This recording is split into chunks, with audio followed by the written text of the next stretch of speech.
सम्मानित साथियों, आज मैं जो बात कर रहा हूँ वो सिर्फ एक गाड़ा समाज के संबंध में बात कर रहा हूँ। गाड़ा समाज सहारनपुर में तकरीबन 3 लाख से ऊपर है और इनका सियासत में अपना गौरवशाली इतिहास रहा है। मगर मौजूदा दौर में ये कौम, ये समाज, ये बिरादरी सियासी हाशिए पर खड़ी है। इनके पास अपना कोई रहबर नहीं है, कोई लीडर नहीं है, और अगर कुछ लोग दूसरों के रहमो करम से संवैधानिक पद पर बैठ भी गए तो उनके अंदर से गुलामी और चापलूसी की बू नहीं गई। बहुजन नायक मान्यवर साहब काशीराम जी ने कहा था कि जिसकी जितनी संख्या भारी उसकी उतनी हिस्सेदारी। आज अधिकतर मुसलमान, खास तौर से गाड़ा बिरादरी के लोग समाजवादी पार्टी के साथ जुड़े हैं और समाजवादी पार्टी ने एक पीडीए बनाकर उसका भोंपू इस गाड़ा बिरादरी के कुछ नौजवानों और कुछ नेताओं के हाथ में थमा दिया। वो घर घर जाकर उस भोंपू को बजाने का काम कर रहे हैं, जबकि पीडीए का मतलब अखिलेश यादव और उनके नेता ये बताते हैं कि पी से पिछड़ा, डी से दलित और ए से उनका कंसेप्ट क्लियर नहीं है। मुसलमानों में जाकर अल्पसंख्यक बता देते हैं और अदर कास्ट में जाकर अन्य कह देते हैं। यानी अखिलेश यादव को मुसलमानों का नाम लेने में भी परहेज होता है। और हमने कहा कि अगर पीडीए का मतलब पिछड़ा, दलित और अल्पसंख्यक है तो आदरणीय अखिलेश यादव जी, आप सबको ये बताएं कि फिर माता प्रसाद पांडे जी नेता प्रतिपक्ष किस फार्मूले के तहत आपने बनाया है। माता प्रसाद पांडे जी एक बार विधानसभा अध्यक्ष, 2 बार विधानसभा अध्यक्ष और वर्तमान में नेता प्रतिपक्ष हैं और 8 बार के विधायक हैं। क्या आपको अपने 111 विधायकों में ऐसा कोई मुस्लिम, दलित, पिछड़ा विधायक नहीं मिला, या इस लायक नहीं था, या आपको भरोसा नहीं था कि आप उसको नेता प्रतिपक्ष के पद पर आसीन कर देते? आप एक तरफ कहते हो कि अपर कास्ट लोगों ने दलित, मुस्लिम, पिछड़ा वर्ग को संवैधानिक संस्थाओं पर बैठने नहीं देते, लेकिन दूसरी तरफ आप माता प्रसाद पांडे जी को विधानसभा में नेता प्रतिपक्ष बनाते हैं। यही स्थिति सहारनपुर जिले में मुस्लिम गाड़ा समाज की है। कहने को तो यह समाज जिले भर में लाखों की संख्या में है। इस समाज का अपना एक गौरवशाली इतिहास रहा है, लेकिन नेताओं ने इस तरीके से इनके अंदर एक गुलामियत का बीज डाल दिया कि ये अंधभक्ति में इस कदर पागल हो गए कि इनको अपने वजूद के बारे में ही जानकारी नहीं। एक शोले पिक्चर में असरानी जेलर होता है और आपने देखा होगा कि अमिताभ बच्चन और धर्मेंद्र एक नाई के पास जेल के अंदर अपनी शेविंग कराते हैं और चुपके से जेल का जो मुखबिर होता है उसको सुनाने के लिए कह देते हैं कि जेल में सुरंग तैयार है और हम जल्दी यहां से भाग जाएंगे। वो नाई अपना उस्तरा बंद करता है और बंद करने के बाद सीधा जेलर के पास जाता है, असरानी के, और उसको सारा वाकया बताता है। असरानी साहब आते हैं और अपने पीछे बहुत सारे लोगों को लेकर के आते हैं और जेल में अंदर दाखिल होने के बाद कहता है कि मेरी जेल में सुरंग, वो डायलॉग है उनका। और फिर वो कहता है कि सिपाहियों आधे इधर और सिपाहियों आधे उधर। आधे सिपाही इधर चले जाते हैं, आधे सिपाही उधर चले जाते हैं। असरानी जो जेलर है वो वहां पर अकेले खड़े रहते हैं। जब ही अमिताभ बच्चन अपनी पॉकेट से एक छोटी सी लकड़ी निकालता है और जेलर की कनपट्टी पर रख देता है और उसको कहता है कि गेट तक चलो, और गेट खुलवाता है। अमिताभ बच्चन और धर्मेंद्र दोनों बाहर आ जाते हैं और फिर जैसे ही बाहर से गेट लॉक लगा करके जेल का, और वो लकड़ी बड़े प्यार से असरानी के हाथ में थमा देते हैं, तब असरानी को पता चलता है कि तेरे साथ कितना बड़ा धोखा हुआ है और कितना छला गया है। यही स्थिति मुस्लिम गाड़ा समाज की है कि आधे इस नेता के दरबार में, आधे उस नेता के दरबार में, बचे खुचे किसी और के दरबार में। इनको समाजवादी पार्टी इनका 100% वोट ले रही है, लेकिन समाजवादी पार्टी इनको दे कुछ नहीं रही, क्योंकि ये बुज़दिल कौम हो चुकी है।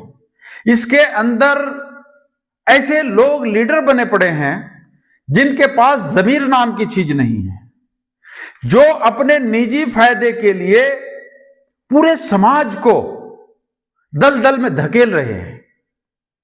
अगर आप देखोगे कि सहारनपुर में 3 लाख से ऊपर गाड़ा समाज और 30,000 पठान बिरादरी के लोग हैं, लेकिन उनके पास एक बेहद से विधायक है और दूसरा उन्होंने एमएलसी झटक लिया। अगर गुज्जर समाज की बात करें तो गुज्जर समाज भी कैराना से इकरा हसन सांसद है, और ये बेचारे चुनाव से पहले खूब बंदरिया उछल कूद करते हैं, लेकिन जब चुनाव आता है, अभी तो जैसे चुनाव नहीं आया, तो हर आदमी अपने आप को विधायक मानकर चल रहा है, भावी विधायक मान करके चल रहा है। किसी को यहां के नेताओं ने टिकट नकुड़ से दे दिया, किसी को बेहट से दे दिया, किसी को शहर से दे दिया, किसी को कहीं और से दे दिया। फिलहाल मुस्लिम गाड़ा बिरादरी में 40-50 विधायक बने पड़े हैं, ऐसा मान करके चलिए। तो लेकिन जब चुनाव डिक्लेयर हो जाता है तो फिर ये इतने वफादार और ईमानदार बन जाते हैं, क्योंकि इनके ऊपर तो हैसियत है नहीं, ये पिछलग्गू बनकर ही कुछ कर सकते हैं ना। इन्होंने कभी अपनी हैसियत बनाई। हैसियत बनती है मर्दानगी के साथ। मर्दानगी कैसी कि एक बार चौधरी नाहिद हसन विधायक, नौजवान लड़का है, वो बसपा या समाजवादी पार्टी से थे, तो उनको टिकट का आश्वासन दिया हुआ था। उस पार्टी ने उनको टिकट नहीं दिया। ये नौजवान लड़का बहादुरी के साथ, ईमानदारी के साथ मैदान में आया और निर्दलीय चुनाव लड़ा, और जिस पार्टी ने उसको टिकट नहीं दिया था उस पार्टी के कैंडिडेट को हराया, और 48-40 हजार कितने वोट लेकर के उसने अपनी मौजूदगी का एहसास कराया, और उसके समाज ने भी उसका साथ दिया। और आज चौधरी मुनव्वर हसन का एकमात्र परिवार इस जिले के अंदर ऐसा है, इस मंडल के अंदर ऐसा है कि किसी भी राजनीतिक दल के यहां वो टिकट मांगने नहीं जाते, बल्कि राजनीतिक दल उनकी चौखट पर आते हैं कि हमारा टिकट ले लो। तो हमारे यहां जो गाड़ा बिरादरी है, इसका काम सिर्फ इतना रह गया कि दरी बिछाना, पोस्टर लगाना, गले फाड़ फाड़ करके इनके नारे लगाना, इन दुश्मनों की मीटिंगों का आयोजन करना, इन चाय की दुकानों, चौपालों और अपने घरों में बैठकर दुश्मनों की वकालत करना और अपने लोगों की टांग खींचना। इसके अलावा इनकी कोई हैसियत आज की तारीख में नहीं है। अब तमाम लोग मुझे फोन करते हैं कि पत्रकार इंतखाब आजाद, आप नफरत के चलते इमरान मसूद के खिलाफ लिखते हो। अरे बेवकूफो, आप ये बताओ, मैं तो टिकट मांग नहीं रहा। मैं अगर लिख रहा हूं, उनकी मक्कारी के बारे में लिख रहा हूं, उनकी बदमाशियों के बारे में, उनकी सियासी तिकड़मबाजियों के पर्देफाश करता हूं, तो किसके लिए करता हूं? वो आप ही के लिए तो लिए करता हूं कि जिस तरीके से मौजूदा नेता आपके उनके दुमछल्ले बनकर काम कर रहे हैं, उनके पिछलग्गू बनकर के काम कर रहे हैं कि आने वाली हमारी नस्ल, ये गाड़ा बिरादरी की आने वाली नस्ल उनके गुलाम ना रहे, इसलिए मैं लिखता और पढ़ता हूं, वरना मुझे क्या जरूरत है। अगर इमरान मसूद को या उसकी नस्ल का टिकट कटेगा तो पत्रकार इंतखाब आजाद को तो टिकट मिलने से रहा ना, मैं उनसे टिकट मांग रहा हूं। तो अगर मैं लड़ रहा हूं, लिख रहा हूं, पढ़ रहा हूं, तो आप लोगों के लिए ही तो कर रहा हूं। जो आप गुलामी का पट्टा गले में घूमकर डालकर घूम रहे हो, तो आपके लिए लड़ रहा हूं। पिछले दिनों गाड़ा बिरादरी के पूर्व विधायक को इमरान मसूद ने इतना जलील किया कि वो घर से निकलना उसका भारी पड़ गया। उसने रात को 3 बजे मुझे फोन करा और कहा कि देखो मुझे कैसे जलील कर रहा है और आप इसमें कुछ करो। तब जाकर के मैंने मोर्चा संभाला और मोर्चा संभालने के बाद मैंने उसकी सारी मक्कारियों का पोस्टमार्टम किया और उसको बैकफुट पर आने के लिए मजबूर किया और उसने पूर्व विधायक से घर जाकर के माफी मांगी। तो मेरा कहने का मतलब है, गाड़ा बिरादरी के लोगों, अपनी हैसियत समझो, अपनी ताकत समझो। गुलामी की जिंदगी कब तक जियोगे? कब तक दूसरों की चौखट पर जाकर उसकी झूठी प्रशंसा करोगे? कब तक उनकी मक्कारियों के किस्से अपने घेरों में बैठ करके आप बयान करके उन्हें और उनकी नस्लों को लीडर बनाते रहोगे? अगर तुम्हें लीडर बनना है, क्योंकि मान्यवर साहब काशीराम ने कहा था कि आरक्षण से लेंगे डीएम एसडीएम और राजनीति से लेंगे सीएम और पीएम। सत्ता 10,000 बंद तालों की चाबी है। अगर आपने मुत्तहिद होकर, संगठित होकर सत्ता पर कब्जा कर लिया तो आपकी सारी समस्याओं का समाधान हो जाएगा। मैं ये इतनी लंबी बात आपके सामने क्यों की कि अभी समाजवादी पार्टी एमएलसी बनाएगी और एमएलसी में मुस्लिम गाड़ा समाज के लोगों, तुम 100% वोट समाजवादी पार्टी को दे रहे हो और समाजवादी पार्टी ने के टिकट पर यहां तेली विधायक मुरादनगर से आकर के बन गया और तुम इतने जाहिल और मक्कार हो गए कि तुमने अपने पास रखी हुई सीट को भी खो दिया। 2 पठान विधायक बन गए, एमएलसी बन गए, संगठन में एडजस्ट हो गए। लेकिन अब जो एमएलसी का मौका आया तो एमएलसी का मामला एक विधायक जी ने किसी और की सेटिंग अखिलेश यादव से करवा दी। तो मैं आप लोगों से कह रहा हूं कि अगर अखिलेश यादव तुम्हें एमएलसी नहीं दे सकता तो तुम भी ये तय कर लो कि गुलामियत की जिंदगी को लात मारनी है। सत्ता में अपनी हिस्सेदारी, अपनी संख्या के आधार पर हिस्सेदारी लेनी है और जब तक आप अपनी हिस्सेदारी नहीं लोगे तब तक आपका वजूद नहीं बनेगा। और याद रखना, मांगने से भीख मिलती है और छीनने से आपको आपके हक अधिकार मिलते हैं। इसलिए आज तय करो कि अगर अखिलेश यादव तुम्हें एमएलसी नहीं बनाता तो तुम भी अगर जिंदा जमीर हो और असल हो, गुलाम नहीं हो, तो ऐलान कर देना कि सहारनपुर जिले में अखिलेश यादव का कोई भी किसी भी जाति का प्रत्याशी आए, उसके खिलाफ आपको झंडा उठाना है और आवाज बुलंद करनी है। और अखिलेश यादव के किसी भी कैंडिडेट को, चाहे वो हमारा कितना भी करीब हो, उसको 1 वोट भी नहीं देना, उसकी अपने यहां मीटिंग नहीं होने देना, उसके पोस्टर नहीं लगने देना, उसकी रैली में नहीं जाना, उसको उसकी औकात बता देना है। वरना अखिलेश यादव से जो समाजवादी पार्टी में आज नेता, कुछ नेताओं के दुम छल्ले बनकर, उनके गुलाम बनकर घूम रहे हैं और आपके यहां पीडीए का भोंपू बजा रहे हैं, उन नेताओं के भी गिरेबान पकड़ना कि अगर तुम्हारे अंदर इतनी ताकत नहीं कि तुम समाज के लिए उसकी हिस्सेदारी मांग सको, तो तुम्हें सियासत करने का कोई अधिकार नहीं।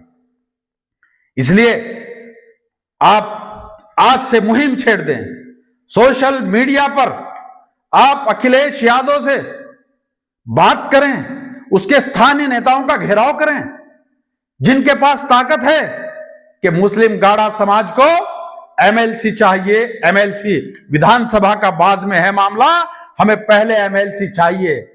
एक इधर विधायक बन गया, एक ने बोतल हाथ में पकड़ करके एमएलसी की सीट झटक ली और कांग्रेस का भोंपू बजा रहा है। तो तुम, अगर तुम्हारे अंदर शर्म गैरत है, तुम्हारे पास ज़मीर नाम की चीज है, तो आज इस पत्रकार की बात गीठा बांध लेना और ईमानदारी के साथ समाजवादी पार्टी के खिलाफ एक ऐसी मुहिम छेड़ देना कि समाजवादी पार्टी का कोई नेता इतनी हिम्मत और जरूरत महसूस न करे कि आपके इलाकों में, आपके क्षेत्रों में वो आपकी चौखट पर आकर के वोट मांग सके। और आज मेरी वीडियो सुनने के बाद कुछ ऐसे दलाल भी होंगे जो नेताओं के पास जाकर के कहेंगे कि इंतखाब आजाद तो पैसे मांगता है, उसको पैसे नहीं दिए तो उसने कहना शुरू कर दिया। अरे बेवकूफो, अगर पत्रकार इंतखाब आजाद कोई बात कह रहा है, कोई बात लिख रहा है, तो आपके और आपकी नस्लों के मुस्तकबिल के लिए कह रहा है, अपने लिए नहीं कह रहा है।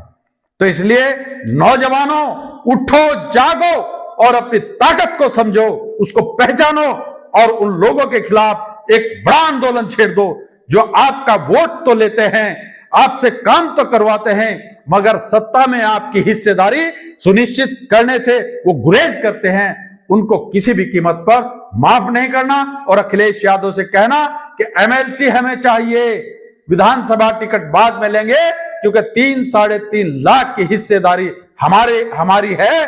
हम अपनी संख्या के आधार पर एमएलसी चाहिए। और एमएलसी भी नौजवानों के लिए मांगना, उन लोगों के लिए नहीं मांगना जिन लोगों को पहले मौका मिल गया और वो नपुंसक बन करके रह गए और वो आपके लिए कुछ नहीं कर सके। आप नौजवानों के लिए मांगना, क्योंकि नौजवान ही क्रांति लाते हैं, नौजवान ही समाज को मुख्यधारा से जोड़ने का काम करते हैं। साथियों, आपने मेरी बात को ध्यानपूर्वक सुना, उसके लिए आपका बहुत बहुत शुक्रिया। और मैं आखिर में आपसे दरखास्त करूंगा कि इस वीडियो को ज्यादा से ज्यादा जनहित में आप शेयर करें और ज्यादा से ज्यादा लोगों तक पहुंचाएं। अखिलेश यादव के नंबर पर हम खुद भेज देंगे और हम अखिलेश यादव जी के पास भी जाकर के आप लोगों का दुख दर्द, आपका पैगाम देंगे। लेकिन समाज के लोगों, अपने अंदर दगाबाजों, गद्दारों, गुलामों को पनपने नहीं देना, वरना तुम्हारी नस्लों को तबाह और बर्बाद कर देंगे। खुदा हाफिज।